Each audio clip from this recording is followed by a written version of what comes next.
이번에 탄저균 아십니까? 탄저균이가 가난한 나라의 핵무기라고 합니다. 얼마나 무서운 균이냐 하면은 100kg이면 300만 명을 죽여요. 그 정도로 무서운 균이거든요.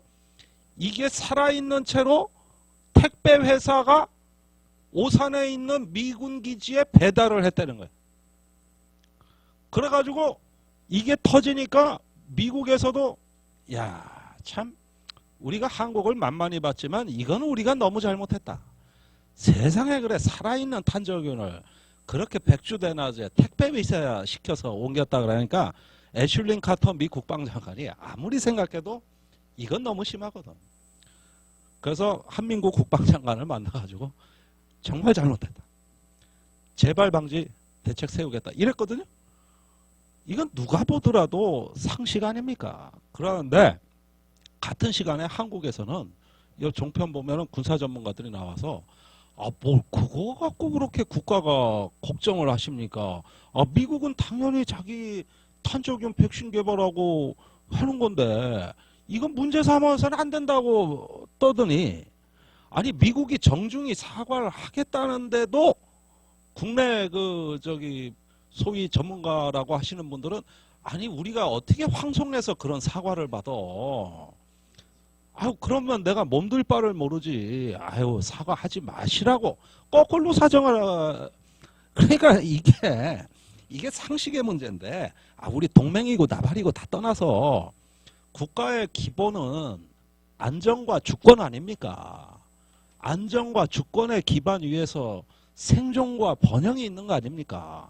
그러면 백주대낮에 여객기에 화물 여객기에 탄저균이 뽕뽕 날아다니는 이런 나라에서 이거를 겪고도 미국에 사과하지 마십시오라고 거꾸로 주문을 하시는 이런 황공한 나라에서 살게 된다면 무슨 주권을 얘기하고 무슨 안전을 얘기할 겁니까?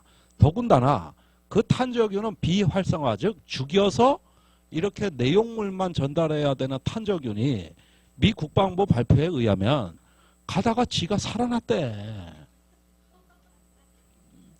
살려서 보낸 게 아니라 보내니까 지가 살아나대 균이.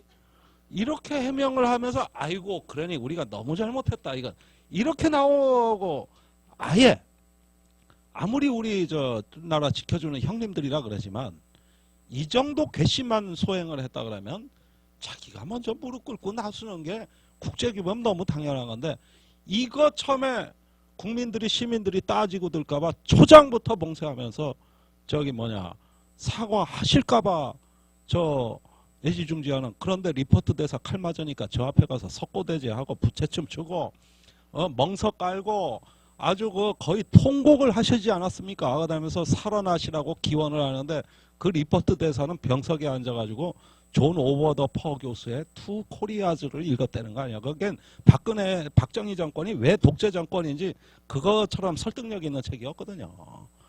그런데 박근혜 대통령은 그 책을 안 읽어봤기 때문에 그 내용도 모르고 가서 이러셨던 거 아닙니까? 이런 나라에서 이게 주권과 안전이 뭔지 우리 미래 생존이 뭔지 이런 걸 제대로 아는 정말 안보주의자라면 이거에 대해서 또 이렇게 비굴하게 나오고 개 무시 당해도 실실 웃고 다니는 저 철딱선이 없는 외교안보가 미래 우리 애들의 생존을 안전을 보장해 주겠습니까?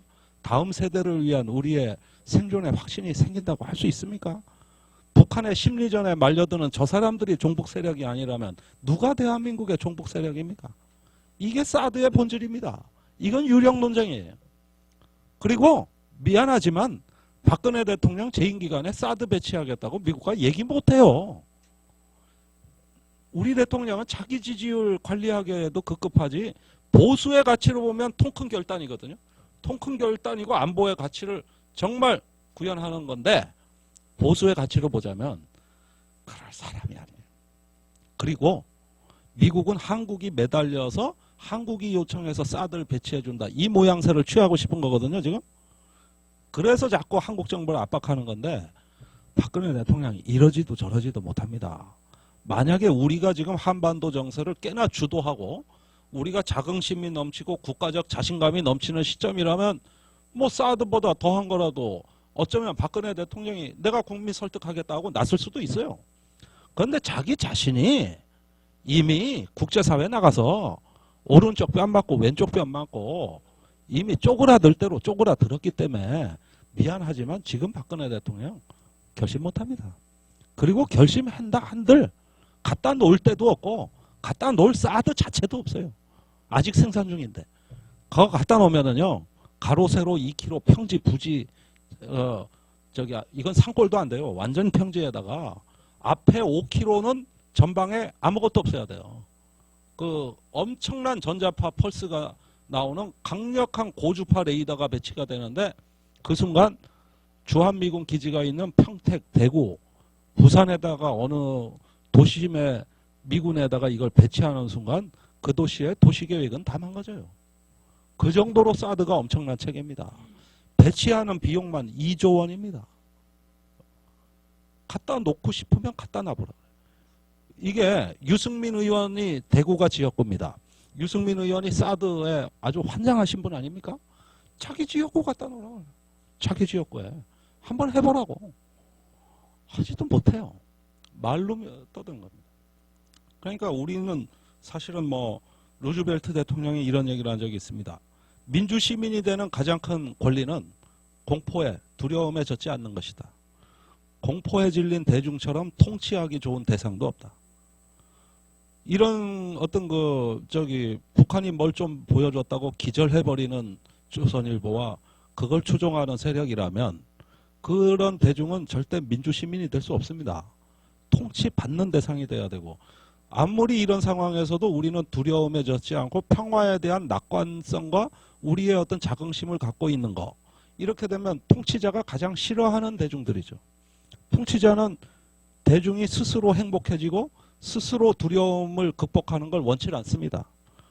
겁에 질리는 걸 원하고 스스로는 불행해지는데 자기가 해결사로 나서기를 원합니다. 그런 어떤 프레임에서 우리는 빠지지 않으면 되는 거예요.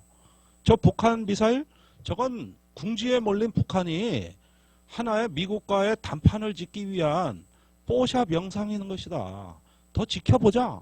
기술 분석해보자. 아직 두렵지 않다. 이렇게 해버리면 끝날 얘기를 갖고 왜? 그게 정답입니다. 이게 사드 논쟁에 결국은 우리가 그렇게 무서워하는 무슨 뭐 이런 공포의 실체의 전부예요. 언젠가는 그러나 북한의 핵미사일은 현실화된다고 봐야 됩니다. 지금같이 방치하면은 언젠가는 현실이 되겠죠. 저도 무섭습니다. 저도 그건 두렵습니다. 그러나 아직은 시간이 있고 무섭고 두려울수록 더 접근해야죠.